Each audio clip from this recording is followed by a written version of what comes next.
പലരുടെയും ഇഷ്ടപ്പെട്ട ബ്രേക്ക്ഫാസ്റ്റുകൾ ഒന്നായിരിക്കും ദോശ, പ്രത്യേകിച്ച് കുട്ടികളുടെയൊക്കെ. നമുക്കിന്ന് ഒരു വെറൈറ്റി ദോശ ഉണ്ടാക്കിയാലോ? വളരെ എളുപ്പമാണെന്നേ. അപ്പം ആദ്യം തന്നെ നമുക്കൊരു മിക്സിയുടെ ജാർ എടുക്കാം. അതിനകത്തേക്ക് ഒരു ചെറിയ ബീട്രൂട്ട് തൊലിയെല്ലാം കളഞ്ഞ് കഷ്ണങ്ങളായി അരിഞ്ഞത് ഇട്ട് കൊടുക്കാം.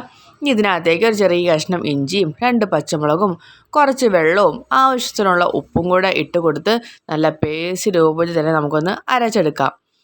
അതിനുശേഷം നല്ലവണ്ണം പുളിച്ച് പൊന്തിയ ദോശമാവിനകത്തേക്ക് നമുക്ക് അരച്ച് വെച്ചേക്കുന്ന ബീട്രൂട്ട് ഇട്ട് കൊടുത്ത് നല്ല പോലെ ഒന്ന് ഇളക്കി യോജിപ്പിച്ചെടുക്കാം.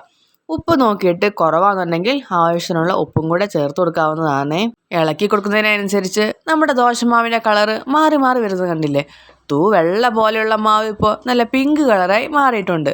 അപ്പോൾ നമ്മുടെ മാവ് റെഡി ആയിട്ടുണ്ട്. ഇനി നമുക്കിത് ഉപയോഗിച്ച് നല്ല അടിപൊളി ക്രിസ്പിയായ ബീട്രൂട്ട് ദോശ തയ്യാറാക്കിയെടുക്കാം. അതിനായി ഒരു പാൻ അടുപ്പയിലേക്ക് വെക്കാം. ഒരു 3/4 തവി മാവ് ഒഴിച്ചു കൊടുത്ത് നല്ല പോലെ ഒന്ന് പരത്തിയെടുക്കാം. ബീട്രൂട്ട് ദോശ എപ്പോഴും നല്ല ക്രിസ്പി ആയിരിക്കുന്നതായിരിക്കും അതിൻ്റെ ഒരു ടേസ്റ്റ്.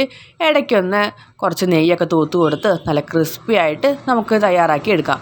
അപ്പോൾ നമ്മുടെ ദോശ നല്ല പോലെ തന്നെ വെന്ത് ക്രിസ്പിയായി വന്നിട്ടുണ്ട്. ഇനി നമുക്കിത് പാനിൽ നിന്ന് എടുത്ത് മാറ്റാം. ബീട്രൂട്ട് ദോശ റെഡി ആയിട്ടുണ്ട്.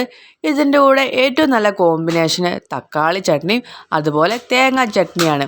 അപ്പോൾ ഇതിൻ്റെ സൈഡിനകത്തേക്ക് കുറച്ച് തക്കാളി ചട്നിയും അതുപോലെ തേങ്ങാ ചട്നിയും കൂടെ വെച്ച് കൊടുക്കുന്നുണ്ട്. അടിപൊളി ടേസ്റ്റ് ആട്ടോ. ബീട്രൂട്ട് ദോശ ഇതുവരെ ഉണ്ടാക്കി നോക്കിയിട്ടില്ലെങ്കിൽ തീർച്ചയായിട്ടും ഉണ്ടാക്കി നോക്കണേ. എന്തായാലും ഇഷ്ടപ്പെടും.